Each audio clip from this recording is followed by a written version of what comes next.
Hello friends, जय हिंद। कैसे हो आप सब? आई होप आप सभी स्वस्थ होंगे, मस्त होंगे और आपकी पढ़ाई भी अच्छी चल रही होगी। तो जिन लोगों के एसएससी एमटीएस के एग्ज़ाम होने वाले हैं वो लोग इस वीडियो लेक्चर को ज़रूर पूरा देखना। इसको बीच में स्किप करके नहीं जाना है।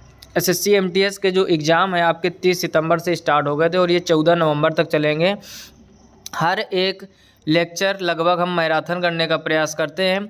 मैराथन का मतलब उस वर्ष में उस सब्जेक्ट के कितने क्वेश्चन पूछे गए उसकी चर्चा। जैसे ये बायोलॉजी का है तो ऊपर लिखा हुआ आप देख रहे होंगे कि एसएससी एमटीएस 2019 लिखा है, यानी एसएससी एमटीएस 2019 में जितने भी बायोलॉजी के प्रश्न बने थे उन सब की चर्चा इस लेक्चर में हम लोग करेंगे, जैसा कि आप लोगों ने थंबनेल में देखा होगा। तो वीडियो को स्टार्ट करते हैं, बिना देरी करते हुए देखते हैं। जैसे पहला क्वेश्चन लिखा हुआ है, श्वसन नलिका के ऊपरी भाग पर छोटे बाल जैसी संरचना को क्या कहा जाता है। यानी जो श्वसन नलिका होती है उसके ऊपरी भाग पर छोटे बाल जैसी संरचना होती है उसको क्या कहते हैं। पहला लिखा हुआ है विल्ली, फिर लिखा हुआ है ब्रोनकाई, फिर लिखा हुआ है सिलिया, फिर लिखा हुआ है एल्वेओली। तो इसका ऑप्शन जो है आपका सी सही हो जाएगा, उसको हम लोग क्या कहते हैं, सिलिया। नेक्स्ट क्वेश्चन देखिए 2 नंबर लिखा है आर्द्र एवं नम वातावरण में उत्पन्न होने वाले, फिर लिखा है काई जैसे प्राचीन पौधों के अध्ययन को क्या कहा जाता है।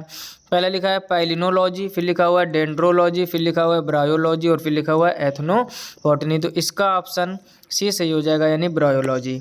नेक्स्ट क्वेश्चन देखिए 3 नंबर लिखा हुआ है बेरी बेरी फिर खालिस्तान की कमी के कारण होता है। यानी जो बेरी बेरी रोग होता है वो किसकी कमी से होता है। पहला लिखा है विटामिन B12, फिर लिखा हुआ विटामिन B3, फिर लिखा है विटामिन B6, फिर लिखा हुआ विटामिन B1। तो इसका ऑप्शन आपका डी सही हो जाएगा, विटामिन B1, यानी B1 की कमी से बेरी बेरी रोग होता है। नेक्स्ट क्वेश्चन देखिए 4 नंबर लिखा हुआ है निम्नलिखित में से कौन सा कोशिका अंगक आत्महत्या की थैली के रूप में जाना जाता है। देखते हैं इसके ऑप्शन। पहला ऑप्शन लिखा है अंतः प्रद्रवी जालिका, फिर लिखा हुआ लयन काय, फिर लिखा हुआ सूत्र कणिका और फिर लिखा हुआ गाल्जी काय। तो इसका ऑप्शन बी सही हो जाएगा, यानी लयन काय। नेक्स्ट क्वेश्चन देखिए 5 नंबर लिखा है नाइट्रोजन निर्धारण के लिए कौन सा सहजीवी जीवाणु जिम्मेदार है। पहला लिखा है राइजोबियम, फिर लिखा हुआ है लैक्टोबैसिलस, फिर लिखा हुआ है स्यूडोमोनस और फिर लिखा हुआ है एजोटोबैक्टर। तो इसका जो है ऑप्शन आपका ए सही हो जाएगा, राइजोबियम। यानी कह रहा है नाइट्रोजन निर्धारण के लिए कौन सा सहजीवी जीवाणु जिम्मेदार है, तो है आपका राइजोबियम। नेक्स्ट क्वेश्चन देखिए 6 नंबर लिखा है निम्नलिखित में से किससे विटामिन सी सबसे अधिक होता है। पहला लिखा है सेब, फिर लिखा हुआ है गाजर, फिर लिखा हुआ है आंवला, फिर लिखा हुआ है सोया दूध। तो इसका ऑप्शन सी सही हो जाएगा, आंवला। कई बार हम चर्चा कर चुके हैं जो विटामिन सी होता है वो आपका खट्टी चीज़ों में ज़्यादा होता है। अब इन ऑप्शनों को आप देखोगे तो आंवला इन सब में ज़्यादा खट्टा होता है, तो आंवले में विटामिन सी की मात्रा ज़्यादा होती है। अगला क्वेश्चन देखिए 7 नंबर लिखा है निम्नलिखित में से कौन सा रोग वायरस के कारण होता है। पहला लिखा है टेटनस, फिर लिखा है रूबेला, फिर लिखा हुआ कुष्ठ रोग, फिर लिखा हुआ मलेरिया। तो इसका ऑप्शन बी सही हो जाएगा, यानी रूबेला, जिसको हम लोग खसरा भी बोलते हैं, ये वायरस के कारण होता है। नेक्स्ट क्वेश्चन देखिए 8 नंबर लिखा हुआ पानी में पाया जाने वाला निम्नलिखित में से कौन सा तत्व कैंसर के लिए जिम्मेदार है। पहला लिखा हुआ आर्सेनिक, फिर लिखा हुआ क्लोरीन, फिर लिखा हुआ आयरन और फिर लिखा हुआ फ्लोरीन। तो इसका ऑप्शन ए सही हो जाएगा, यानी आर्सेनिक। नेक्स्ट क्वेश्चन देखिए 9 नंबर लिखा हुआ है निम्नलिखित में से कौन सा रोग प्रोटीन की अत्यधिक कमी के कारण होता है। पहले लिखा हुआ है क्वाशियोरकोर, फिर लिखा हुआ है ऑस्टियोपोरोसिस, फिर लिखा हुआ है गोइटर, फिर लिखा हुआ है एनीमिया। तो इसका ऑप्शन ए सही हो जाएगा, यानी क्वाशियोरकोर। नेक्स्ट क्वेश्चन देखिए 10 नंबर लिखा हुआ है निम्नलिखित में से नाभिक के अलावा किस कोशिका अंगक में डीएनए होता है। यानी नाभिक के अलावा और आपका कहाँ डीएनए होता है। पहले लिखा हुआ है साइटोप्लाज्म, फिर लिखा हुआ है राइबोसोम, फिर लिखा हुआ गोल्गी उपकरण, फिर लिखा हुआ माइट्रोकांडिया। तो इसका ऑप्शन डी सही हो जाएगा, यानी माइट्रोकांडिया। नेक्स्ट क्वेश्चन देखिए 11 नंबर लिखा हुआ है पोषण के स्वपोषी रूप के लिए खालिस्तान आवश्यक होता है। पहला लिखा हुआ है मीथेन, फिर लिखा हुआ है कार्बन डाइऑक्साइड, पानी, क्लोरोफिल और सूर्य का प्रकाश, फिर लिखा हुआ है क्लोरोफिल और ऑक्सीजन, फिर लिखा हुआ कार्बन मोनोऑक्साइड और पानी। क्वेश्चन आपसे पूछा गया पोषण के स्वपोषी रूप के लिए फिर खालिस्तान आवश्यक होता है, तो उसके लिए आपको कार्बन डाइऑक्साइड, पानी, क्लोरोफिल और सूर्य का प्रकाश चारों चीज़ों की आवश्यकता होती है। तो ऑप्शन बी इसका सही हो जाएगा। नेक्स्ट क्वेश्चन देखिए 12 नंबर लिखा हुआ 2018 में निम्नलिखित में से आँख के किस भाग को वैज्ञानिकों द्वारा 3D मुद्रित किया गया है। पहला लिखा है कॉर्निया, फिर लिखा हुआ है रेटिना, फिर लिखा हुआ है लेंस, फिर लिखा हुआ है आइरिस। तो इसका जो ऑप्शन है आपका ऑप्शन ए सही हो जाएगा, यानी कॉर्निया। कह रहा है 2018 में निम्नलिखित में से आँख के किस भाग को वैज्ञानिकों द्वारा 3D मुद्रित किया गया, तो वो है आपका कॉर्निया। नेक्स्ट क्वेश्चन देखिए 13 नंबर लिखा हुआ है निम्नलिखित में से कौन सा पौधा ब्रायोफाइट है। पहला लिखा है फर्न, फिर लिखा हुआ है मास, फिर लिखा हुआ है एल्गी, फिर लिखा हुआ है साइकस। तो इसका ऑप्शन बी सही हो जाएगा, यानी मास। नेक्स्ट क्वेश्चन देखिए 14 नंबर लिखा हुआ है मयूर का वैज्ञानिक नाम क्या है। पहला लिखा है मोलपेस्टस कैफर, फिर लिखा हुआ है पसिटकुला एओप्टरा, तीसरा लिखा हुआ है यूडोनिमिसिस स्कोलोपेकस, और चौथा ऑप्शन इसका देखते हैं।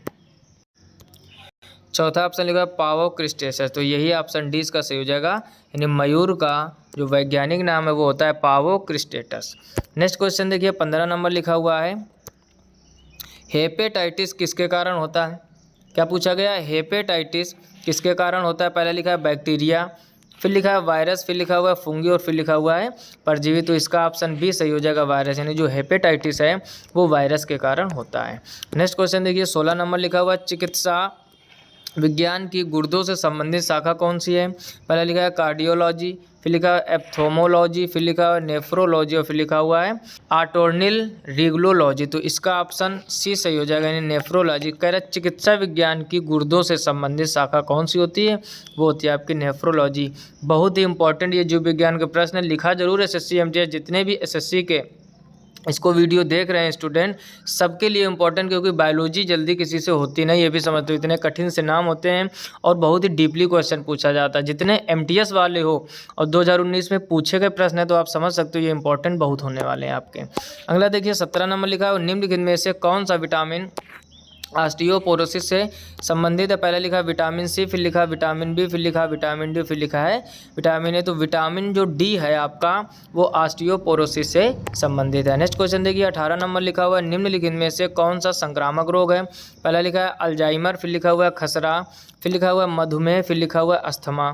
तो इसका ऑप्शन जो है आपका बी सही हो जाएगा, यानी खसरा। कह रहा है निम्नलिखित में से कौन सा एक संक्रामक रोग है, तो खसरा जो होता है वो आपका एक संक्रामक रोग है। अगला क्वेश्चन लिखा है 19 नंबर लिखा है निम्नलिखित में से किस जानवर का वैज्ञानिक नाम एक्वस कैवेलस है। पहला लिखा हुआ जेब्रा का, फिर लिखा है जंगली गधा, फिर लिखा हुआ चीता, फिर लिखा है घोड़ा। तो ऑप्शन डी इसका सही हो जाएगा, यानी जो घोड़ा का वैज्ञानिक नाम है वो है आपका एक्वस कैवेलस। नेक्स्ट क्वेश्चन देखिए 20 नंबर लिखा हुआ है अमीबा निम्नलिखित में से किस जगत से संबंधित है।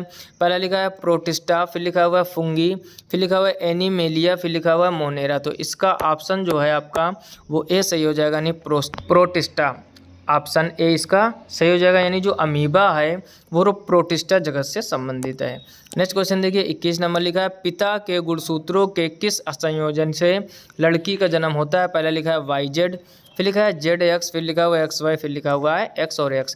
अब ध्यान से समझो, जब डबल X बन जाए यानी X और X, अगर पिता के गुणसूत्रों कह रहा है कि किस संयोजन से यानी X और X बन जाए तो लड़की का जन्म होता है। नेक्स्ट क्वेश्चन देखिए 22 नंबर लिखा हुआ है पेनिसिलिन का आविष्कार किसने किया था। पहला लिखा है अलेक्जेंडर फ्लेमिंग ने, फिर लिखा हुआ गैलीलियो गैलीली ने, फिर लिखा हुआ इर्वेजेलिस्टा टोरकिकेली ने, फिर लिखा हुआ थियोडोर एच मैमन ने। तो इसका ऑप्शन बहुत ही आसान क्वेश्चन है, ए सही हो जाएगा अलेक्जेंडर फ्लेमिंग। और इस क्वेश्चन को आप इंपॉर्टेंट कर लीजिए, बहुत बार एग्जाम में आपके SSC के पूछा जा चुका है कि पेनिसिलिन का आविष्कारक कौन है या पेनिसिलिन की खोज किसने की थी, तो अलेक्जेंडर फ्लेमिंग ने। नेक्स्ट क्वेश्चन देखिए 23 नंबर लिखा हुआ है रोटा वायरस टीका का उपयोग किस बीमारी की रोकथाम के लिए किया जाता है। पहला लिखा है डायरिया, फिर लिखा हुआ है पोलियो, फिर लिखा हुआ है हेपेटाइटिस, फिर लिखा हुआ है एड्स। तो इसका ऑप्शन ए सही हो जाएगा, यानी डायरिया। नेक्स्ट क्वेश्चन देखिए 24 नंबर लिखा हुआ है निम्नलिखित में से कौन सी बीमारी वायरस के कारण होती है। पहला लिखा हुआ है दाद, फिर लिखा हुआ है खसरा, फिर लिखा हुआ है हैजा, फिर लिखा हुआ है टाइफाइड। तो इसका ऑप्शन बी सही हो जाएगा, यानी खसरा। कह रहा है निम्नलिखित में से कौन सी बीमारी वायरस के कारण होती है, तो वो जो खसरा है आपका ये वायरस के कारण होती है। नेक्स्ट क्वेश्चन देखिए 25 नंबर लिखा हुआ हाइड्रा में किस प्रकार का प्रजनन होता है। पहला लिखा है बीजाणु गठन, फिर लिखा हुआ विखंडन, फिर लिखा हुआ द्विअंगी विखंडन, फिर लिखा हुआ मुकुलन। तो इसका ऑप्शन डी सही हो जाएगा, यानी मुकुलन। हाइड्रा में कह रहा है किस प्रकार का प्रजनन होता है, तो हाइड्रा में जो प्रजनन का प्रकार है वो है आपका मुकुलन। नेक्स्ट क्वेश्चन देखिए 26 नंबर में लिखा हुआ है किस पीएच मान पर दांत सड़ने लगते हैं। एक बार और क्वेश्चन ये आ चुका है, 2020 में भी पूछा गया था और शायद 2021 में भी। वेरी इंपॉर्टेंट है, लगभग हर वर्ष ये क्वेश्चन पूछा जाता है, इसको इंपॉर्टेंट कर लो। कह रहा है किस पीएच मान पर दांत सड़ने लगते हैं। पहला लिखा 5.5, फिर लिखा है 6.5, फिर लिखा हुआ 7.5, फिर लिखा हुआ 11.2। तो इसका ऑप्शन ए सही हो जाएगा। यानी जब हमारे दांत का पीएच 5.5 हो जाता है तो हमारे दांत सड़ने लगते हैं। नेक्स्ट क्वेश्चन देखिए, 27 नंबर लिखा हुआ है, मस्तिष्क का कौन सा भाग मानव शरीर की मुद्रा और संतुलन को बनाए रखता है। पहले लिखा है सेरिबेलम, फिर लिखा हुआ है सेरेब्रम, फिर लिखा हुआ है मेडुला, फिर लिखा हुआ है पोंस। तो इसका ऑप्शन ए सही हो जाएगा, सेरिबेलम। कन्फ्यूज मत होना, क्योंकि बहुत से लोग सेरिबेलम और सेरिब्रम में अंतर नहीं समझते हैं। जो सेरिबेलम है आपका, ये मस्तिष्क का एक भाग है जो संतुलन को बनाए रखता है। सेरिबेलम, ध्यान से याद रखना, कन्फ्यूजन हो जाता है सेरेब्रम और सेरिबेलम में। तो इसका ऑप्शन कौन सा सही हो जाएगा, ए सेरिबेलम। नेक्स्ट क्वेश्चन देखिए, 28 नंबर लिखा हुआ है, निम्नलिखित में से कौन सा यूकेरियोटिक कोशिका की विशेषता नहीं है। पहला लिखा है न्यूक्लियस अच्छी तरह से व्यवस्थित है, फिर लिखा हुआ माइटोकॉन्ड्रिया उपस्थित है, फिर लिखा है परमाणु झिल्ली मौजूद है, फिर लिखा हुआ पादप कोशिकाओं में क्लोरोप्लास्ट अनुपस्थित है। तो इसका ऑप्शन डी सही हो जाएगा। फिर से पढ़ो क्वेश्चन, अच्छा क्वेश्चन है। कह रहा है निम्नलिखित में से कौन सा यूकेरियोटिक कोशिका की विशेषता नहीं है। नहीं वाला आपसे पूछा गया, यहाँ पर ध्यान देना है। तो पादप कोशिकाओं में क्लोरोप्लास्ट अनुपस्थित है, यही ऑप्शन इसका सही हो जाएगा। नेक्स्ट क्वेश्चन देखिए, 29 नंबर लिखा हुआ है, क्रिप्टोगैम क्या है। पहला लिखा फूल देने वाले पौधे, फिर लिखा हुआ अनावृत बीजी वाले पौधे, फिर लिखा हुआ फूल न देने वाले पौधे, फिर लिखा हुआ आवृत बीजी वाले पौधे।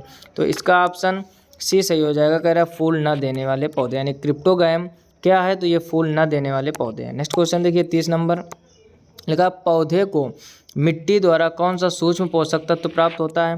पहला लिखा है फास्फोरस, फिर लिखा हुआ है जिंक, फिर लिखा है कैल्शियम, फिर लिखा हुआ है नाइट्रोजन। तो इसका ऑप्शन बी सही हो जाएगा, यानी जिंक। कह रहा है पौधे को मिट्टी द्वारा कौन सा सूक्ष्म पोषक तत्व प्राप्त होता है, तो वो जिंक प्राप्त होता है।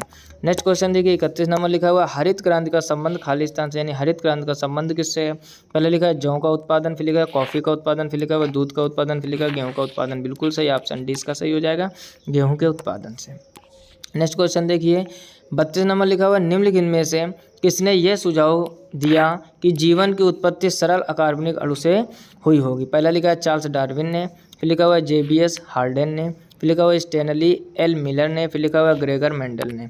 तो इसका ऑप्शन बी सही हो जाएगा, यानी जेबीएस हार्डेन ने यह सुझाव दिया था। नेक्स्ट क्वेश्चन देखिए, 33 नंबर लिखा हुआ है, शरीर में किस हार्मोन की कमी के कारण घेंगा रोग होता है या घेंगा होता है। पहले लिखा है एड्रीनेलिन, फिर लिखा हुआ है टेस्टोस्टेरोन, फिर लिखा हुआ है एस्ट्रोजेन, फिर लिखा हुआ है थायरॉक्सिन। तो इसका ऑप्शन डी सही हो जाएगा, यानी थायरॉक्सिन।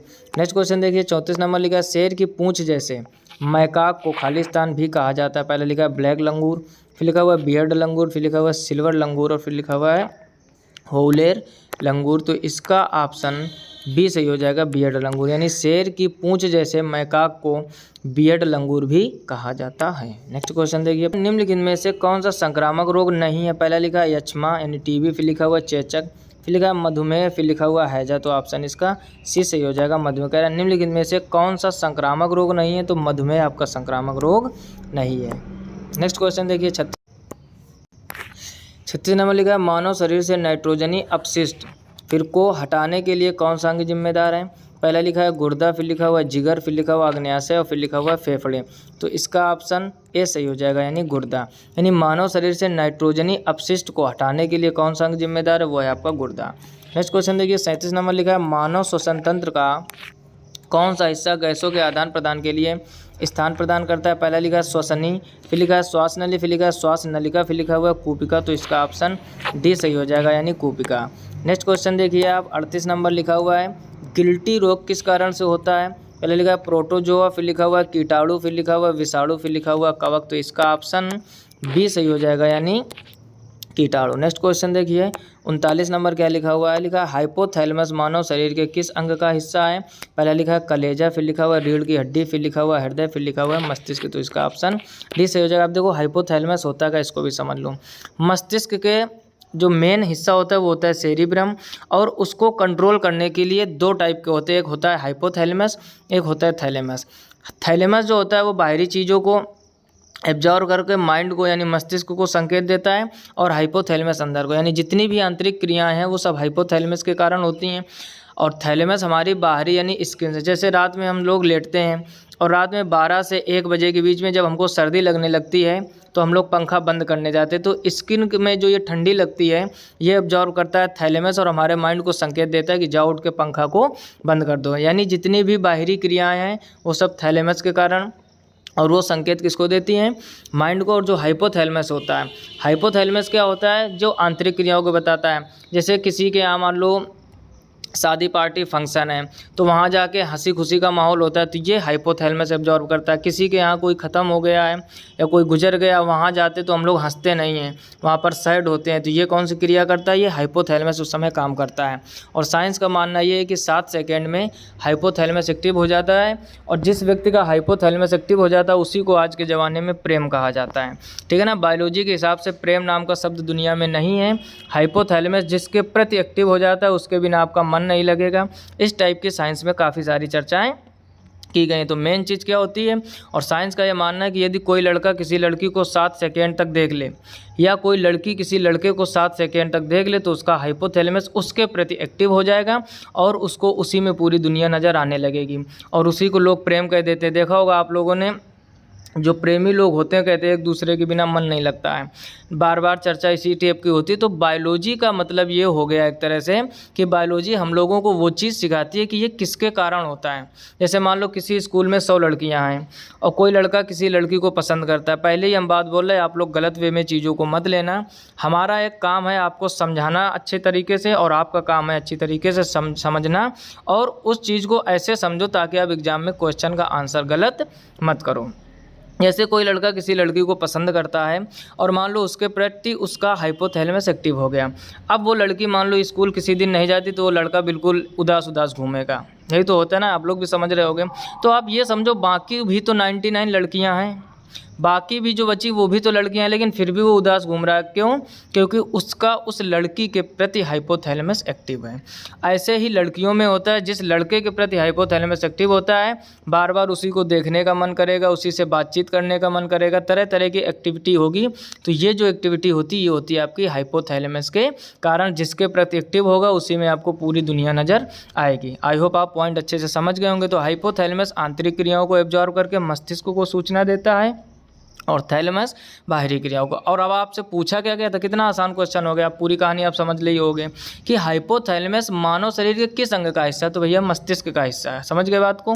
नेक्स्ट क्वेश्चन देखिए, 40 नंबर लिखा हुआ त्वचा निम्नलिखित में से किस प्रकार की झिल्ली है। पहला लिखा हुआ म्यूकस झिल्ली, फिर लिखा हुआ है साइनोवियल झिल्ली, फिर लिखा हुआ है क्यूटेनियस झिल्ली, फिर लिखा हुआ है सिरोज झिल्ली।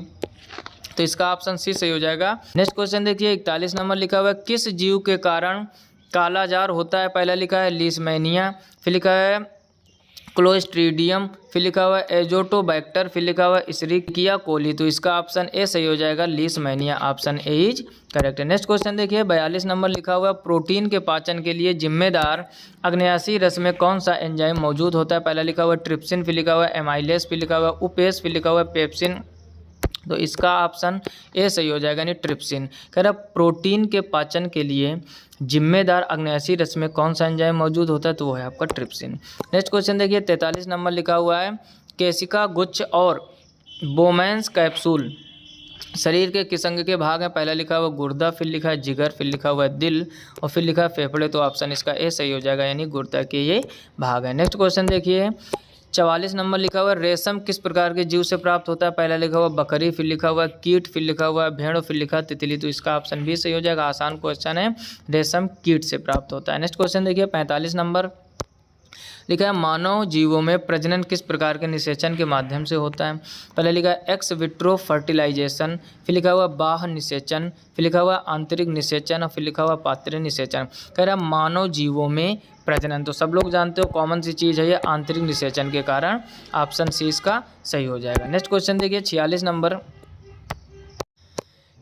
नंबर में लिखा हुआ निम्नलिखित में से कौन सा अम्ल स्रोत युग्म सही है। पहला लिखा है एसिटिकम चींटी का टंग, बिल्कुल गलत। फिर लिखा हुआ है सिट्रिकम नींबू, बिल्कुल बात सही, ऑप्शन बी ही इसका सही हो जाएगा। सही वाला सुमेल गिनना यानी सही वाला मिलान करना है आपको।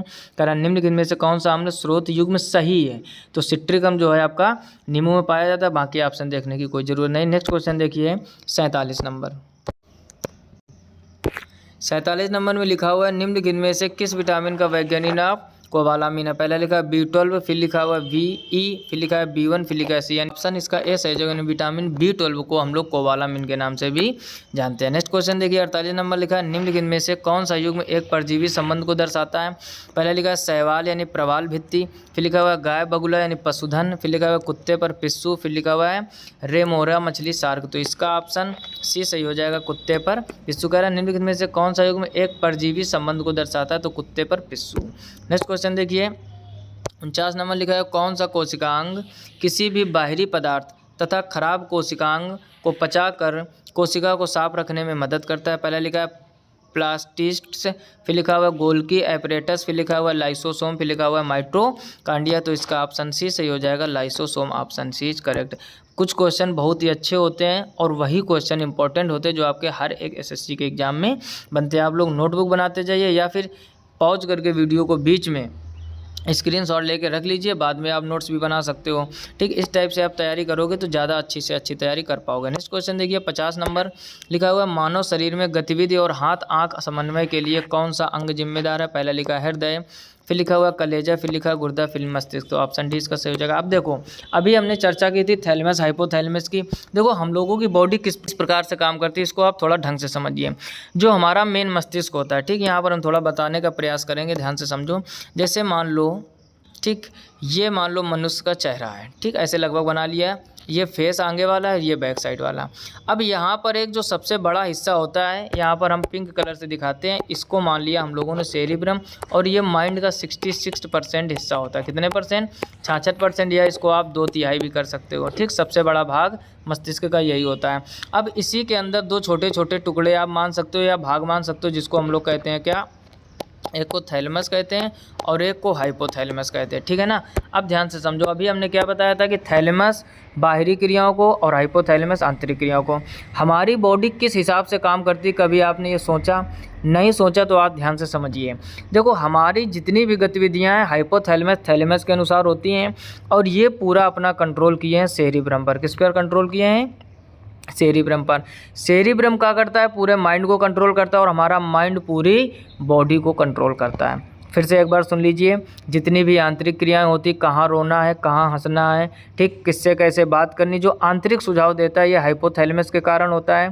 ठीक, और बाहरी क्रियाएं, कब आपको सर्दी लगती है तो आप स्वेटर पहन लीजिए, कब आपको गर्मी लगती है पंखा ऑन कर दीजिए। अब देखो थैलेमस बताता है सेरिब्रम, या फिर ऐसे मान सकते हो थैलेमस आपको बताता है माइंड को। माइंड का कंट्रोल पूरी बॉडी पर। भाई आपने अगर पंखा ऑन किया है तो ये समझो पंखे को ऑन करने में उंगली या हाथ आगे गया होगा। जब हाथ या उंगली पंखे को ऑन कर रही है और ये बात मस्तिष्क के द्वारा पता चल रही, तो हाथ से तो नहीं कहना पड़ा हम लोगों को अलग से कि उंगली आगे बढ़कर जाओ पंखा को बंद कर दूँ। समझ रहे हो ना सब लोग बात को? यानी पूरा कंट्रोल हाइपोथैलेमस थैलेमस का सेरिब्रम, और सेरिब्रम पूरा कंट्रोल करता है माइंड, और माइंड पूरा बॉडी। कभी आपने सुना कि मान लो होटल गए हो आप, ठीक है, आपका रसगुल्ला खाने का मन है, अब वहाँ पर आप गए तो क्या हाथ से कहते हो कि भैया जाओ आगे काउंटर के अंदर जाके और रसगुल्ला निकाल लो? नहीं कहते हो ना। वहाँ जाके पहले आपका नज़र पड़ी कहाँ पर? रसगुल्ले पर। आपने देखा, अब रसगुल्ले की नज़र पड़ी, उसका प्रतिबिंब, ये किसी हम नेक्स्ट वीडियो में डिटेल से बताएंगे मानव नेत्र के बारे में, मानव नेत्र हमारी कैसे कार्य करती है। बहुत ही ज़बरदस्त कॉन्सेप्ट है बायोलॉजी की, जब आप सीखना चालू कर दोगे उतना ही इंटरेस्टिंग होता चले जाएगा। थोड़ी सी चर्चा करते हैं। जब आपने आंखें खोली या आपने रसगुल्ला देखा तो क्या तुरंत दिख गया? इसमें मानव नेत्र के बहुत सारे कार्य होते हैं। उस वस्तु से प्रकाश किरण चलती है, फिर कॉर्निया पर पड़ती, फिर जलीय द्रव कांचा द्रव से होती हुई रेटिना पर पड़ती, जहां वस्तु का उल्टा प्रतिबिंब बनता है। अब प्रतिबिंब सब लोग जानते हो उल्टा बनता है, रेटिना पर बनता है। अगर प्रतिबिंब रेटिना पर बना है तो मस्तिष्क को कैसे पता चल गया कि रसगुल्ला है? या समोसा है या जलेबी है। जब भी आप शाम को लेटो आप सोचो अपने, मानो ह्यूमन बॉडी जो है आप इसको सोचो कितने गजब का कॉम्बिनेशन ऊपर वाले ने दिया है। किसी से कुछ कहना नहीं पड़ता, सब ऑटोमेटिक व्यवस्था होती है। जैसे आपको कोई चढ़ाई चढ़नी है तो चढ़ने के लिए ताकत लगानी पड़ती है, लेकिन उतरने के लिए अलग से ताकत लगाने की आवश्यकता नहीं है, ऑटोमेटिक व्यवस्था है। वैसे जितनी अच्छी आदतें होती हैं हम लोगों को डालनी पड़ती है। बचपन में मम्मी मार मार के दूध पिलाती हैं, दूध पिलाने की आदत डालनी पड़ती है। दारू पीने की ऑटोमेटिक व्यवस्था है, ठीक है ना। कुछ लोग गलत वे में चीज़ों को ले सकते हैं, लेकिन आप समझो बुरे काम करने के लिए ऑटोमेटिक व्यवस्था होती है। यदि आपको शिक्षित होना है तो आपको स्कूल या कॉलेज जाना पड़ता है। अशिक्षित होने के लिए कोई अलग से कॉलेज नहीं बना कि आप अशिक्षित होना है यानी अनपढ़ रहना है तो दूसरा कॉलेज ज्वाइन करो। ऑटोमेटिक व्यवस्था, स्कूल मत जाइए, अशिक्षित रह जाओगे। वैसे ही हमारी जो आँख होती है बड़ा खतरनाक तरीके से कॉम्बिनेशन होता है। इस वीडियो में ज़्यादा चर्चा नहीं करेंगे ना, यही बहुत बड़ा वीडियो हो जाएगा। अभी काफ़ी क्वेश्चन भी करवाने हैं। फिलहाल में आप ये समझ लो हाइपोथैलेमस थैलेमस सेरिब्रम को कंट्रोल करता है, सेरिब्रम माइंड को कंट्रोल करता है और माइंड के अनुसार पूरी बॉडी चलती है। कभी माइंड को हाथ से कहना नहीं पड़ता कि आगे जाओ पैसे दे दो या पैसे ले लो या पंखा बंद कर दो या पंखा ऑन कर दो। समझ रहे हो ना, ये सब आंतरिक क्रियाएँ होती है, ऑटोमेटिक ये कंट्रोल होता है। ठीक, पूरा डिटेल में चर्चा करने में बहुत समय लगेगा, आप शॉर्टकट में समझिए। यहाँ पर आपका क्वेश्चन क्या था कि मानव शरीर में गतिविधि और हाथ आँख समन्वय के लिए कौन सा अंग जिम्मेदार होता है, तो सब लोग जानते हो मस्तिष्क, बिना इसके नहीं। और जिसका थोड़ा सा मस्तिष्क कम होता है लोग उसको कह देते पागल, नहीं बोलते, कहते उनका स्क्रू ढीला है। ढीला का मतलब माइंड में ही थोड़ी बहुत खराबी है। जैसे घर में हम लोगों के फ्यूज होता है वैसे बॉडी का हम लोगों का माइंड होता है। माइंड में कुछ टेक्निकल फॉल्ट आ गए तो उसी को व्यक्ति पागल कहते हैं, उल्टी सीधी एक्टिविटी करता है। समझ रहे हो ना बात को। इस टाइप से हमारा पूरी बॉडी को अब जब आप सोचोगे, धैर्य से समझोगे कि हमारी आंख खुलती है, वस्तु रेटिना पर प्रतिबिंब बनता है, लेकिन माइंड को कैसे पता चला। हमारा हाथ कैसे ऑटोमेटिक आगे हो जाता है। कहीं लड़ाई झगड़ा हो जाए, तुम्हारे किसी ने एक थप्पड़ मार दिया, तुम 4-5 थप्पड़ मारते चले गए, क्या माइंड कहता हाथ से कि जल्दी से 4 थप्पड़ मारो? नहीं कहता ना, ऑटोमेटिक व्यवस्था है। तो वही चीज़ें आप सोचा करो कि ये कैसे पूरा कंट्रोल होता है। जब जिस सब्जेक्ट में आप मन लगाने लगोगे, ये समझ लो एक सीधा सा डायलॉग होता है कि जिस व्यक्ति को या जिस चीज़ को आप समय दोगे वो तुम्हारा होगा, चाहे वो इंसान हो और चाहे वो कोई सब्जेक्ट हो। हमारी बात थोड़ी सी गहरी हो सकती है, समझने का प्रयास कीजिए। जिस चीज़ को आप समय दोगे वो तुम्हारी होगा। जो लड़का किसी लड़की को ज़्यादा समय देता है वो उसको हो जाता है। चीज़ों को गलत वे में नहीं लेना है, ध्यान से समझने वाली बात है। जिसको समय देना बंद कर दोगे वो तुमसे दूर चलता चला जाएगा। वैसे ही सब्जेक्ट होता है, जिस सब्जेक्ट को आप समय दोगे वो सब्जेक्ट तुम्हारा होगा, तुम उसके बादशाह बन जाओगे। बस आप ढंग से पढ़ना चालू कर दीजिए और सीखना चालू कर दीजिए। आप बायोलॉजी को रोज़ 4 घंटे समय दीजिए। आज के 4 महीने बाद आप खुद कमेंट करोगे कि हमें बायोलॉजी में लगभग सब कुछ आने लगा है। सब कुछ तो पूरा किसी को नहीं आता है, लेकिन आपका एक मन ये ज़रूर कहेगा कि अब बायोलॉजी में हमारा क्वेश्चन ज़रूर गलत नहीं होगा। आप मैथ को समय दीजिए, मैथ आपकी हो जाएगी। जिसको आप समय दोगे वो आपका हो जाएगा, सीधा सा रूल चलता है। तो इसमें कौन कंट्रोल करता है? मस्तिष्क। Option D is correct. Next question देखिए 51 नंबर लिखा हुआ है टाइफाइड और टीबी किस प्रकार के रोग होते हैं? पहला लिखा है विषाणु जनित, फिर लिखा हुआ है प्रोटोजोआ, फिर लिखा हुआ है कवकीय और फिर लिखा हुआ है जीवाणुविक। तो इसका ऑप्शन डी सही हो जाएगा, जीवाणुविक। नेक्स्ट क्वेश्चन देखिए 52 नंबर लिखा हुआ है चमगादड़ अपने शिकार को खोजने और रात के अंधेरे में उड़ने के लिए किस प्रकार की ध्वनि तरंगों का उत्सर्जन और उनके परावर्तन पता लगाते हैं? पहले लिखा अतिध्वनि तरंगे, फिर लिखा है अवध्वनिक तरंगे, फिर लिखा हुआ पराश्रव तरंगे, फिर लिखा हुआ ध्वनिक तरंगे। आसान क्वेश्चन है, 9th में आपने इसको जरूर पढ़ा होगा, पराश्रव तरंगे। 9th के सिलेबस में ये सब चीज़ें दी गई हैं। नेक्स्ट क्वेश्चन देखिए 53 नंबर लिखा है मनुष्य के कान का कौन सा भाग अपने आसपास से ध्वनि एकत्रित करता है? पहला लिखा हुआ है पिन्ना, फिर लिखा हुआ है कोकलिया, फिर लिखा हुआ है हैमर, फिर लिखा हुआ है एनविल। तो इसका ऑप्शन ए सही हो जाएगा, यानी पिन्ना। नेक्स्ट क्वेश्चन देखिए 54 नंबर लिखा हुआ है किस कोशिका अंग को सेल का पावर हाउस भी कहा जाता है? पहला लिखा है माइटोकॉन्ड्रिया, फिर लिखा हुआ है लाइसोसोम, फिर लिखा हुआ है गोल्गी एपरेट्स, फिर लिखा हुआ है प्लास्टिडस।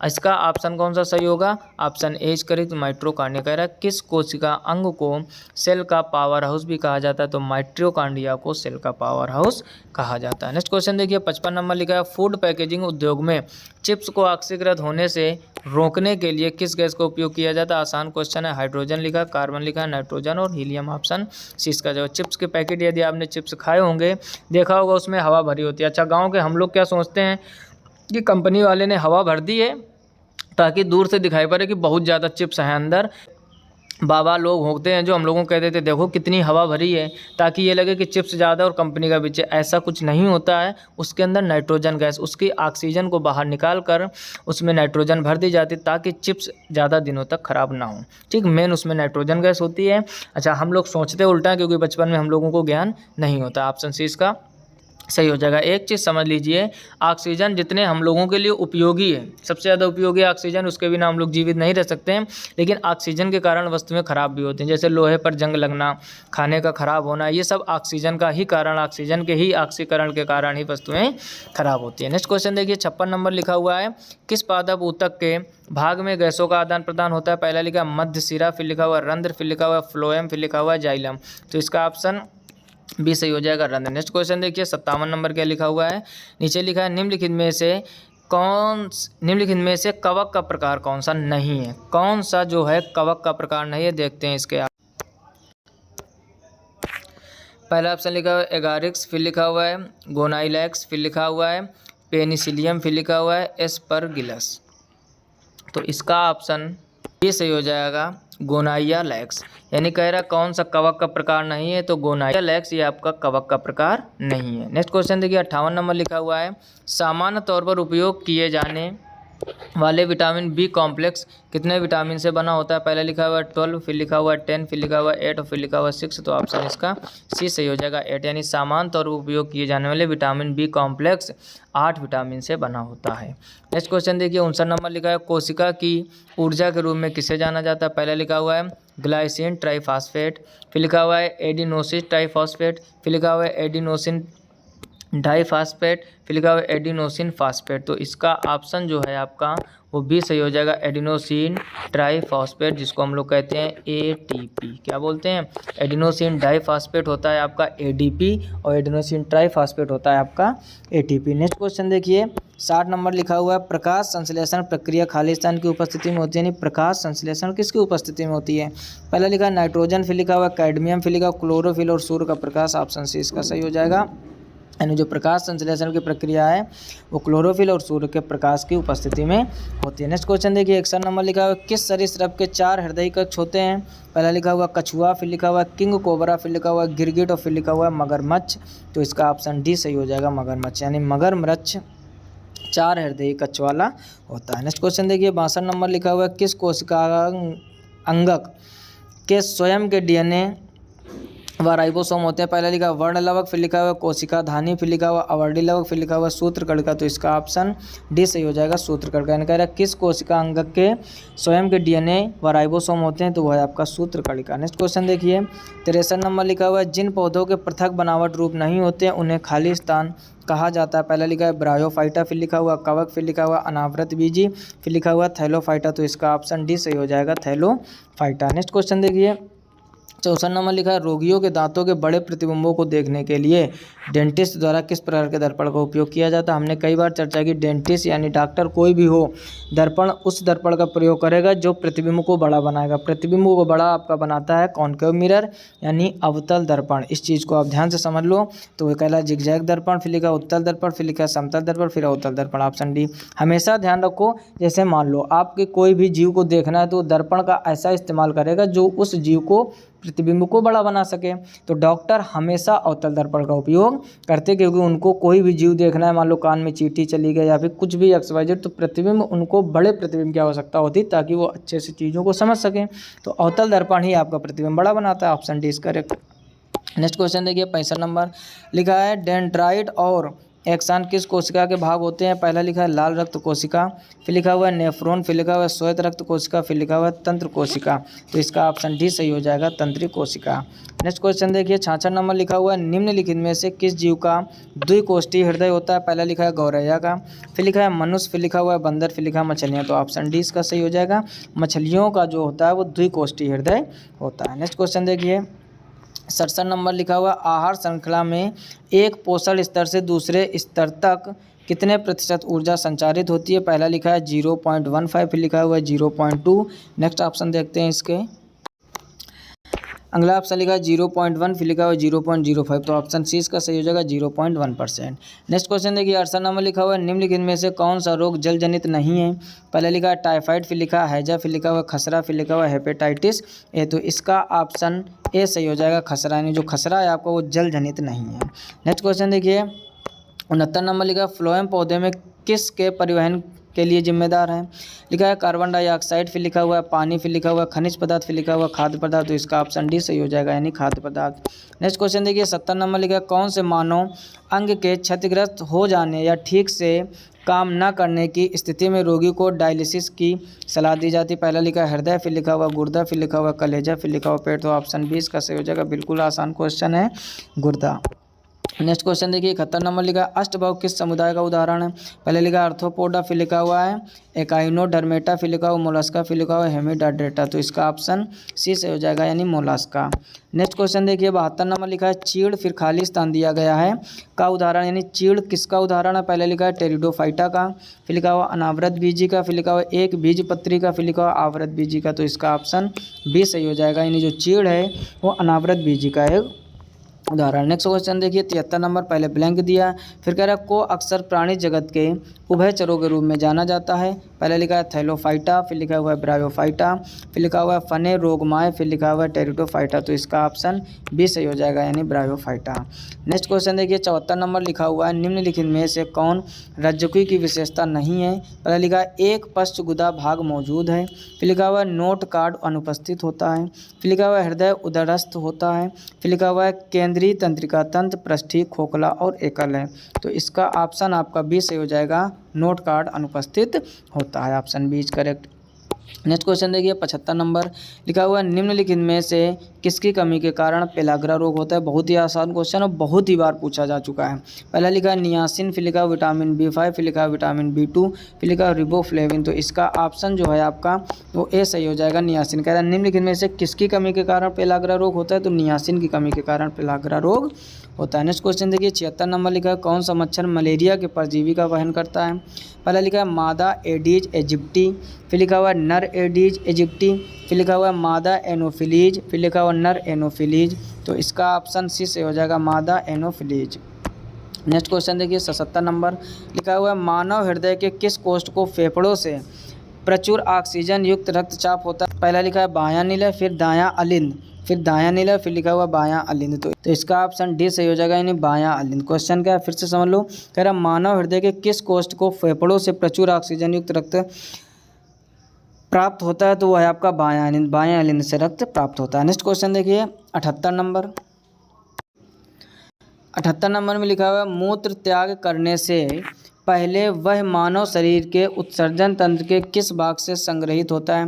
पहला लिखा हुआ है मूत्राशय, फिर लिखा हुआ है मूत्र मार्ग, फिर लिखा हुआ है मूत्र वाहिनी, फिर लिखा हुआ है बोमेंस कैप्सूल, तो इसका ऑप्शन ए सही हो जाएगा, मूत्राशय। यानी कि मूत्र त्याग करने से पहले वह मानव शरीर के उत्सर्जन तंत्र के किस भाग में संग्रहित हो रहता है, तो वह है आपका मूत्राशय। नेक्स्ट क्वेश्चन देखिए 79 नंबर लिखा है मानव शरीर में पाचन तंत्र का सबसे लंबा हिस्सा कौन सा है। पहले लिखा हुआ ग्रसिका, फिर लिखा हुआ बड़ी आंत, फिर लिखा हुआ छोटी आंत, फिर लिखा हुआ अग्नाशी वाहिनी, तो सबको पता होगा, आसान सा क्वेश्चन है, ऑप्शन सी इसका सही हो जाएगा, यानी छोटी आंत।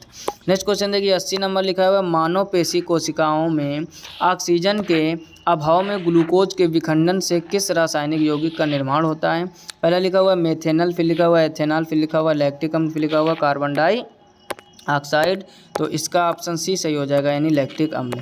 नेक्स्ट क्वेश्चन देखिए 81 नंबर लिखा है कौन सी प्रक्रिया जड़ों से पत्तियों तक पानी और खनिजों के अवशोषण और ऊपरमुखी गति में मदद करती है। पहला लिखा है वाष्पोत्सर्जन, फिर लिखा है अवसादन, फिर लिखा हुआ संचय, फिर लिखा हुआ है संघनन, तो इसका ऑप्शन ए सही हो जाएगा, यानी वाष्पोत्सर्जन। नेक्स्ट क्वेश्चन देखिए 82 नंबर निम्नलिखित में से कौन सा पौधा पादप जगत में सबसे निम्न श्रेणी का पौधा है। पहले लिखा है थैलोफाइटा, फिर लिखा है टेरिडोफाइटा, फिर लिखा है ब्रायोफाइटा, फिर लिखा हुआ है फेनेरोगामी, तो इसका ऑप्शन ए सही हो जाएगा, यानी थैलोफाइटा। नेक्स्ट क्वेश्चन देखिए 83 नंबर पहले ही ब्लैंक दिया है, फिर लिखा है को आमतौर पर काम जेली के नाम से जाना जाता है। पहला लिखा हुआ आर्थ्रोपोडा, फिर लिखा हुआ है टीनोफोरा, फिर लिखा हुआ है मोलस्का, फिर लिखा हुआ है प्लेटीहेल्मिन्थिज, प्लेटीहेल्मिन्थेज, तो इसका ऑप्शन बी सही हो जाएगा, यानी टीनोफोरा। नेक्स्ट क्वेश्चन देखिए 84 नंबर, लिखा हुआ है निम्नलिखित में से कौन सा जीव बीजाणु निर्माण द्वारा प्रजनन करता है। पहला लिखा है ब्रायोफिलम, फिर लिखा हुआ है प्लानरा, फिर लिखा हुआ है राइजोपस, फिर लिखा हुआ है प्लाज्मोडियम, तो इसका ऑप्शन सी सही हो जाएगा, rhizopus. Option C is correct. Next question देखिए 85 नंबर, लिखा हुआ है भिंडी पीत सिरा मोजेक बीमारी फैलने का माध्यम क्या है। पहला लिखा हुआ है कीट, फिर लिखा है बीज, फिर लिखा है वायु, फिर लिखा हुआ है पानी, तो इसका ऑप्शन ए सही हो जाएगा, यानी कीट। क्वेश्चन क्या आपसे पूछा गया, फिर से पढ़ लीजिए, अच्छा क्वेश्चन है। कह रहा है भिंडी पीत सिरा मोजेक बीमारी फैलने का माध्यम क्या है, तो वो है आपका कीट। नेक्स्ट क्वेश्चन देखिए, ये 86 नंबर, लिखा हुआ है मानव शरीर में आहार नली के किस भाग में भोजन क्रिया शुरू होती है। पहले लिखा है बड़ी आंत में, फिर लिखा है मुंह में, फिर लिखा है छोटी आंत, फिर पेट, तो आसान क्वेश्चन है, मुंह में। नेक्स्ट क्वेश्चन देखिए 87 नंबर, लिखा हुआ है स्थलीय परितंत्र द्वारा सौर ऊर्जा का कितना प्रतिशत अवशोषित होता है। पहले लिखा 1.1%, फिर लिखा हुआ 0.5%, फिर लिखा 0.1%, फिर लिखा 2%, तो इसका ऑप्शन ए सही हो जाएगा, 1.1%। नेक्स्ट क्वेश्चन देखिए 88 नंबर, 88 नंबर में लिखा हुआ है कौन सा पादप ऊतक जड़ों से पत्तियों तक पानी और खनिजों का वहन के लिए जिम्मेदार है। पहला लिखा है पीत, फिर लिखा है जाइलम, फिर लिखा है स्टोमेटा, फिर लिखा है फ्लोएम, तो इसका ऑप्शन बी सही हो जाएगा, यानी जाइलम। नेक्स्ट क्वेश्चन देखिए 89 नंबर, और इस वीडियो लेक्चर का, इस मैराथन का लास्ट क्वेश्चन, लिखा है कौन सी धमनी फेफड़ों से हृदय तक ऑक्सीजन युक्त रक्त पहुँचाती है। पहला लिखा महाशिरा, फिर लिखा गुर्दे की धमनी, फिर लिखा महाधमनी, फिर लिखा फुफ्फुस धमनी, तो ऑप्शन इसका डी सही हो जाएगा, फुफ्फुस धमनी। और यहाँ से हम लोगों के क्वेश्चन समाप्त हो चुके हैं, यानी एसएससी एमटीएस 2019 में बायोलॉजी के आपके 89 ही प्रश्न बने थे, जो हम लोगों ने इस वीडियो लेक्चर में कवर किए हैं। कैसा लगा वीडियो लेक्चर, कमेंट बॉक्स में कमेंट करके ज़रूर बताइए। जितना हो सके अपने ज़्यादा से ज़्यादा दोस्तों में शेयर कीजिए, जितनी ज़्यादा आप शेयरिंग करोगे और जानकारी अच्छी लगी होगी तो वीडियो को लाइक ज़रूर कर दो। जितने ज़्यादा लाइक और आप कमेंट करते हो, जितना आप अच्छे से सपोर्ट कर रहे हो, उतना ही आपके लिए हम मेहनत करने का प्रयास कर रहे हैं। इस चैनल पर आपको देख रहे होगे अलजेब्रा का चैप्टर चालू हो गया, यानी अर्थमेटिक भी बोर्ड पे लाइव पढ़ाई जाने लगी है। कहने का मतलब अर्थमेटिक भी एक अहम हिस्सा है आपके एसएससी के एग्ज़ाम के लिए। अर्थमेटिक यदि आपकी कमज़ोर है तो जल्दी एग्ज़ाम निकलने वाला नहीं है, तो आप चैनल से पूर्व, इसके पहले भी अर्थमेटिक के 4 चैप्टर आपको पढ़ाए गए थे, एक एलसीएम एचसीएफ, एक नंबर सिस्टम, उसी में एक एलिगेशन पढ़ाया गया था।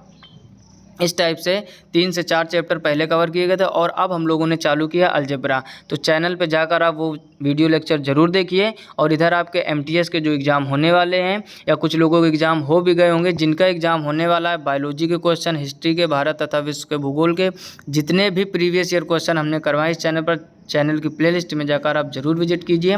आपके लिए बहुत ही फ़ायदे होने वाले हैं, ये समझ लो। जो प्रीवियस ईयर क्वेश्चन है, इंपॉर्टेंट क्वेश्चन होता है, और ज़्यादातर एग्जामों में बार बार वो क्वेश्चन बनाए जाते हैं। अगर आप भी चैनल पर पहली बार आए तो चैनल को सब्सक्राइब करके नोटिफिकेशन बेल को ऑल पर ज़रूर सेलेक्ट कीजिए, ताकि हर एक नई वीडियो की अपडेट सबसे पहले आप तक पहुँचे। मिलते हैं नेक्स्ट वीडियो में, तब तक अपना ख्याल रखिए, अच्छे से पढ़ाई करते रहिए। तब तक के लिए जय हिंद, राधे राधे।